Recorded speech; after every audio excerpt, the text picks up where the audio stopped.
Hello મિત્ર, શું problem છે તમને? અ, આપણે નમસ્તે. યુટ્યુબ માં મૂકતા હોય છે એટલે પર્સનલ ડિટેલ કોઈ નહીં આપતા. હા એટલે નમસ્તે સર. નમસ્તે. એટલે એમાં હતું મેં સર આ જે અંજનાબેન કરી નામ છે ને એની અંદર એમાં અમે અંજનાબેન સહમતીથી કીધું કે અમે જો 838/14 નંબર તમને અમે પ્રેમથી ફાળવી આપીએ છીએ. બરાબર. બરોબર. અમારે એ રીતે વાતથી તો અમારા જમીનના જે દલાલો હોય ગામના લોકોએ એ લોકોએ કીધું સારું અને અમે તમને એમાંથી હક બીજો છે એવું થઈ આપીશું. બરાબર છે. મેં કઈ વાંધો નહીં. એટલે અમારથી આવી સહમતીથી એ લોકોને અમે કીધું સારું. પછી આ લોકોએ કેવું કર્યું સાહેબ કે જે દિવસે આ લોકોએ અમે સંમતિ આપી ને એટલે એ લોકોએ એ જગ્યામાં પાટ્યો માર નાખ્યા. શું કીધું? એ જે જગ્યા અમે ફાળવી આપી છે ને એ જગ્યામાં એ લોકોએ આખી પાટી પેલું જમીન ની અંદર એ લોકોએ શું કે પેલું વાળ બનાવી દે ને આપણે પાટી નહીં બનાવી દેતા એટલે વાળ બનાવી દીધી, આગળ જોપો નાખી દીધું એ લોકોએ. આવું બધું કરી નાખ્યું. પછી અમારા આ 9 મેનું અમારું ટોકન હતું સાહેબ. આ 9 મેનું અમારે દહેગામ ની અંદર ટોકન લીધેલું હતું.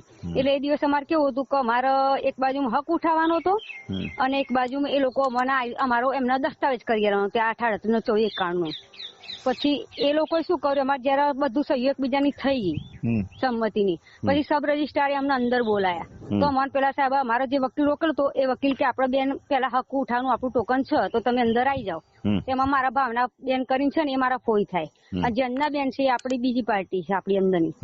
એટલે એમના આલી લીટી નું લીટીના વારસદારો થતા હતા. એટલે કે આપડે હક ઉઠાવવાનું પેલા ટોકન છે તો હક ઉઠાય.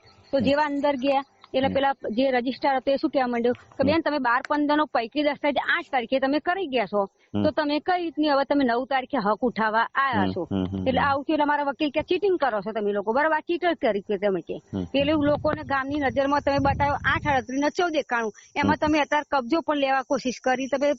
તમે પાટિયા બી મારી દીધા, તમે તાળું બી મારી દીધું, બધું મારી દીધું. પાર્ટીને તમે પેલી વ્યક્તિના પૈસા આપ્યા હતા, તમે પેલું 12-15 નો કેમનો તમે વેચી મરાયો.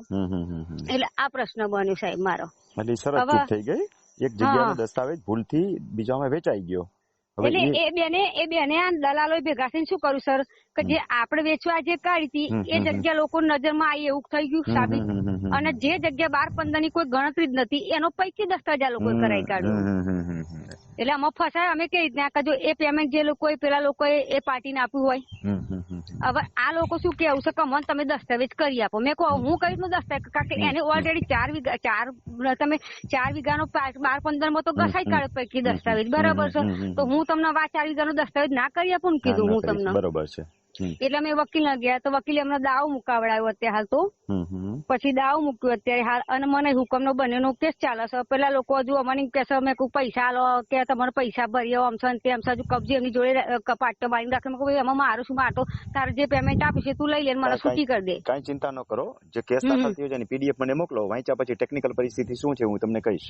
અત્યારે કોઈ ચિંતાનું કારણ નથી. પીડીએફ આપણે બનાવતા, ફોટા નહીં મોકલતા, ફોટા પાડીને ન મૂકતા. હા એટલે પીડીએફ એટલે કયા આ દસ્તાવેજ ની?